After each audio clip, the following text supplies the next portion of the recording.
According to the FBI, there are anywhere from 25 to 50 active serial killers in the United States.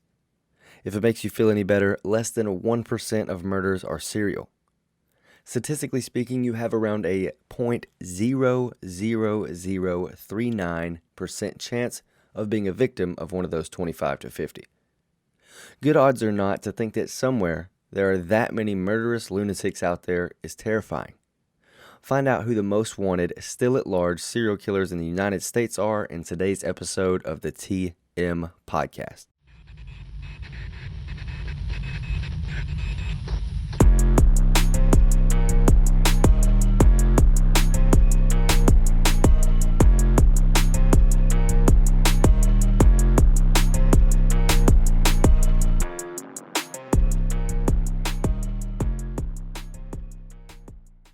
Welcome back to the TM Podcast. I'm Travis, and today I will be talking about serial killers at large in the United States. Before I get started, I would like to apologize for the long delay in posting. Like I said in my previous episode, my job situation kind of got out of hand for a second, but it should be all good now. I'll get episodes out as soon as I can, and I'll hopefully be able to get back on a weekly schedule soon.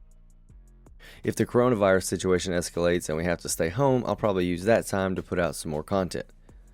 Anyways, let's talk about some serial killers. First one that I'll talk about is the smiley face murders. Around 300 young men since the late 90s have been found under mysterious circumstances in bodies of water across the United States. Saying mysterious is kind of an understatement. They were all killed before being placed into the water, but an effort was made to make it look as if they had drowned. A lot of the cases were actually listed as accidental drownings before a second look revealed foul play, blunt force trauma, date rape, drugs, and much more. All of the victims have tons of things in common as well. All considered to be intelligent, all in shape, and all young. All with families that don't understand how or why their loved one could end up floating in a lake for no reason. Another thing that ties these cases together is that a large number of the crime scenes have graffiti of a smiley face present, and it's always near where the police believe the bodies were dumped into the water. The case is incredibly controversial for several reasons, one being that not everyone even believes that the deaths are connected or even murders. Young white men getting too drunk near bodies of water happens every day that the sun comes up, so for some of them to drown is terrible, but not some crazy unheard of event. That stigma makes it terribly hard to differentiate between accidents that need to be investigated as deep as most murder investigations are, and ones that are just open and shut. But for a large group of people, it is clear that there is some sort of group or gang behind the deaths of these young men. These people include several law enforcement officers and other members of the communities surrounding these events.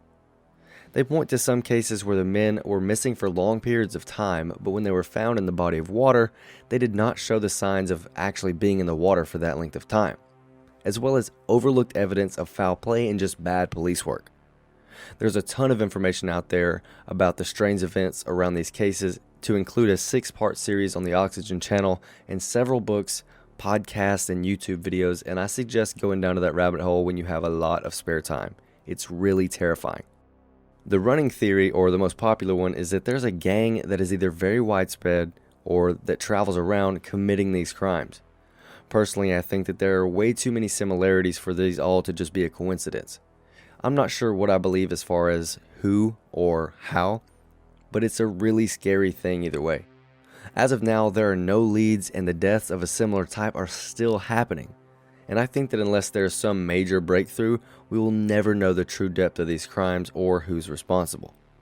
Like I said before, there's such a stigma around young white males being drunk around water that when police pull up on a situation where it seems like a guy had just a little too much to drink and drown, they immediately dismiss it without thinking too much into it being anything other than just an accident. There are also some people who believe that they have survived an attempt on their life by this group or person, and those are worth checking out as well. It's really creepy.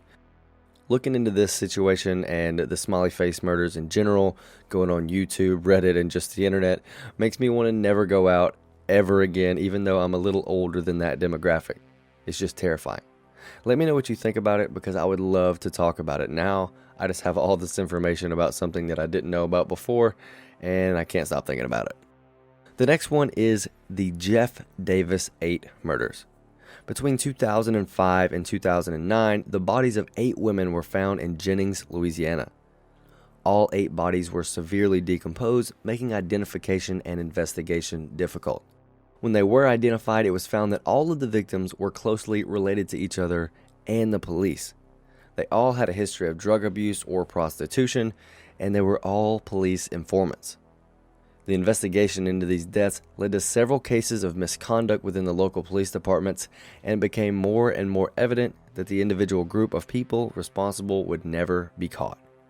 According to several different sources, the police and sheriff's department of that location are very crooked and so caught up in misconduct and shitty police work that even if the evidence existed to close the case, they wouldn't be too worried about finding it. It's also a common belief that the police themselves were the ones responsible for these deaths and not a serial killer that's on the loose. The entire story is laced with conspiracy, evidence tampering, and page after page of he said, she saids, and dead ends. In the end, it is a very frustrating case to look into, and whether it was the police or not doesn't change the fact that whoever killed those women is still out there, able to walk around freely. Next is the West Mesa Bone Collector.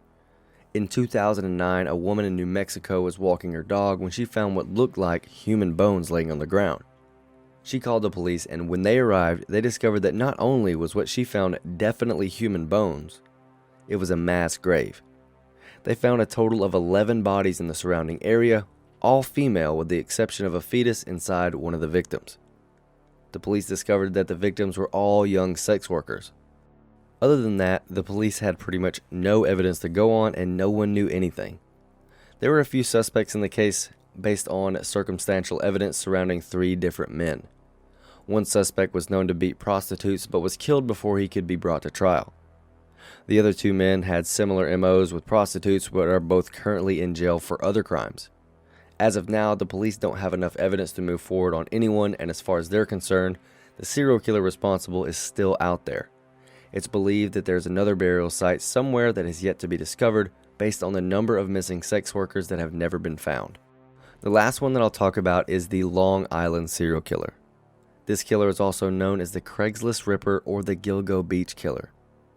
In December of 2010, 4 sets of remains were found along the Ocean Parkway. The next year, 6 more bodies were discovered. 10 bodies that were all females, and all found to be sex workers with the exception of the body of a toddler that was found with one of the women. Police believe that it was a single white male that was responsible for all of these murders.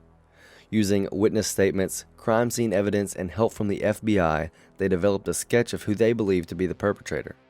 A white male from 20 to 40 years old that is a local to Long Beach and is familiar with the South Shore area. They believe him to have at least general knowledge of law enforcement practices that have helped him evade the capture thus far. The unfortunate element of this case and others like it is that sex workers are around a lot of shady characters, so trying to pin down a single suspect is almost impossible. There have been several people in the years following the murders that they have looked into, but none have stuck. Some of the people on police's radar are in prison for other offenses and obviously deny any involvement in this case. Police are still hard at work trying to find the person responsible, and as recently as January of this year, they have released new evidence.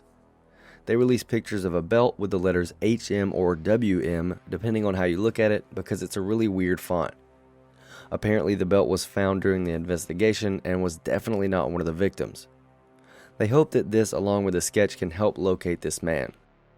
It's very possible that this person is already in jail, dead, or has fled the area after all these bodies were found. The police believe that he is still out there.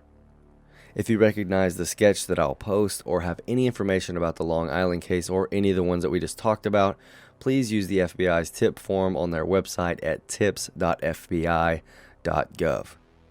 I think that the one takeaway from this is that if you are a sex worker, I feel like that 0.00039% chance I talked about earlier is substantially higher for you. Stay safe and always let someone know where you're going and who you'll be with, just in case. But that's all that I have for today. Let me know what you think about these cases or cases like them in the comments of this post, or message me directly at tmpodcast19@gmail.com. If you would like to decide the content that I cover, head on over to patreon.com/the TM Podcast and become a patron today. Please remember to like, follow, or subscribe on whatever you're listening on. And as always, thank you for listening to the TM Podcast.